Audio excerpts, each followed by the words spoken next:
Hey everyone, welcome to common की शिक्षा channel. और आज हम एक और मजेदार से टॉपिक के साथ चालू करने वाले हैं अपने इस सेशन को।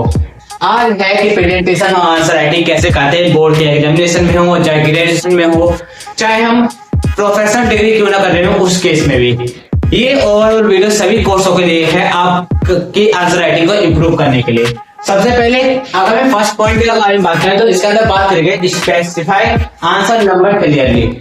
आपको अच्छे तरीके से आंसर नंबर को बताना है एग्जाम के अंदर, क्योंकि बहुत से बच्चे जो होते हैं वो आंसर को बहुत अच्छे तरीके से लिख देते हैं लेकिन आंसर नंबर नहीं बताते हैं, जिसकी वजह से एग्जामिनर को पता नहीं चलता कि कौन सा आंसर किसका है। बहुत ही ज्यादा आंसर सिमिलर रहते हैं तो उस वजह से एग्जामिनर उसके ऊपर मार्क्स नहीं देता है। तो आपको आंसर नंबर क्लियरली बताना है अपने आंसर कॉपी के अंदर। Neat and clean make flow chart, आपको नीट और क्लीन तरीके से लिखना है, कम से कम गलती होने की कोशिश करनी है और आपको जहां पे हो सके वहां पे आपको अपना फ्लो चार्ट इंट्रोड्यूस करना है। उसी के साथ साथ draw a line after completion of answer, हर एक आंसर कंप्लीट होने के बाद आपको एक लाइन खींचनी है जिससे कि एग्जामिनर के माइंड में ये इंप्रेशन पड़ जाए कि हमारे यहाँ पे आंसर खत्म होता है। फिर अगर हम पॉइंट के बारे में बात करें, draw double line after completion of specific portion.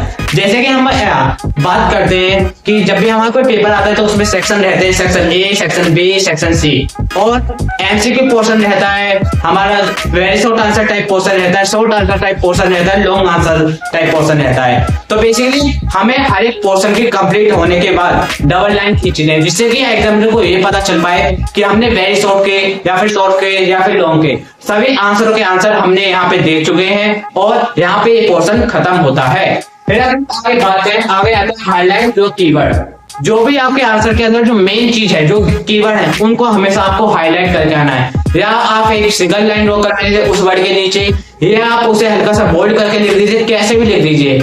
आप सिंगल लाइन अगर ड्रॉ करते हैं वो भी मोर देन इनफ होता है। खाली हमें सामने वाले एग्जामिनर के माइंड में इंप्रेशन बनाना होता है कि बच्चे को आता है पॉइंट और उसको इस चीज के बारे में कॉन्सेप्ट क्लैरिटी है। फिर हम आगे बात करें, आगे आता है मेंटेन प्रॉपर स्पेस। हर एक वर्ड के बाद या फिर हर एक पेज के अंदर आपको एक मेंटेन स्पेस करना है एक अच्छा तरीके से। ऐसी कॉपी नहीं लगनी चाहिए कि केओटिक सिचुएशन बन जाए कि समझ में ना आए एग्जामिनर को कि आपने आंसर कहां से चालू करा है, कहां पे खत्म करा है, पैराग्राफ आपने एंड कहां पे करा है, पैराग्राफ ब्रेक कहां पे करा है, आपने कीवर्ड कहां पे इंट्रोड्यूस किए हैं। ऐसा नहीं करना है आपको। बहुत ही ज्यादा बोर्ड सेंटर में ये रहता है कि कॉपी आप कितनी भी ले सकते हो, आप बिल्कुल खुल्लम खुल्ला लिखिए और इतना भी खुल्लम खुल्ला नहीं लिखना कि आप एक ही लाइन के अंदर 5 शब्द इंट्रोड्यूस कर रहे हो। एक नॉर्मल राइटिंग जैसे होती है, एक लाइन के अंदर 8 से लेकर 9 वर्ड उतने आपको इंट्रोड्यूस करने हैं। फिर अगर आगे आता है एक हेडिंग ऑफ ईच आंसर।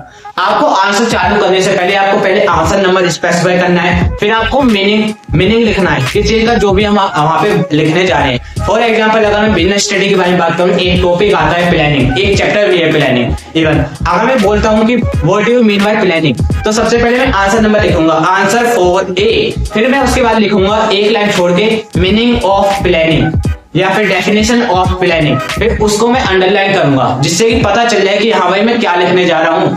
बहुत से समय ऐसा होता है कि एग्जामिनर के पास इतनी सारी कॉपी पड़ी रहती है, उन्हें नहीं पता कि भाई कितनी जल्दी चेक करने, उन्हें खाली अपने पैसे कमाने। तो जितना कम समय उन्हें कॉपी चेक करने में लगेगा उतने अच्छे नंबर आपको मिलेंगे। और अच्छे नंबर कैसे मिलेंगे आपको, जब आप अच्छे तरीके से प्रेजेंट करोगे, हर एक चीज को अच्छे तरीके से बताओगे, उन्हें क्वेश्चन पेपर उठा के देखने की जरूरत ही ना पड़े। ऐसे आपको आंसर लिखना है। फिर अगर आगे बात करें, 1 पेज 1 आंसर। एक पेज के अंदर आपको एक ही आंसर लिखना है। ऐसा नहीं करना कि भाई एक पेज के अंदर आपने लगातार वेरी शॉर्ट खत्म कर दी, ऐसा नहीं करना है। एक पेज के अंदर एक ही आंसर लिखना है। अब आप बोलोगे कि भैया बहुत सी जगह तो ऐसा होता है कि 2 नंबर में हम वेरी शॉर्ट दे दिए जाते हैं और उसके अंदर हम कितना लिखें, एक पेज के अंदर 18 लाइन होती है। तो आपको यही प्रेजेंटेशन सीखनी है। आप सबसे पहली बात ऊपर एक लाइन छोड़िए, एक लाइन छोड़ने के बाद फिर आप लिखिए अपना आंसर नंबर को स्पेसिफाई करिए बोल्ड में। फिर आगे एक लाइन छोड़ के आप मीनिंग लिखिए। फिर मीनिंग लिखने के बाद फिर आप, अगर आपसे 2 मार्क्स के अंदर पूछा गया है तो कम से कम 4 से 5 लाइन लिख के आइए वेरी शॉर्ट के अंदर। इतना एग्जामिनर एक्सपेक्ट करता है। और कम से कम उसके अंदर कीवर्ड हाईलाइट कर दीजिए। फिर नीचे जाके आप अगर 4-5 लाइन छोड़ देंगे तो कोई भी दिक्कत नहीं है उसके अंदर। आपको इस तरीके से करना है। ऐसे ही लॉन्ग के अंदर करना है और ऐसे ही शॉर्ट के अंदर।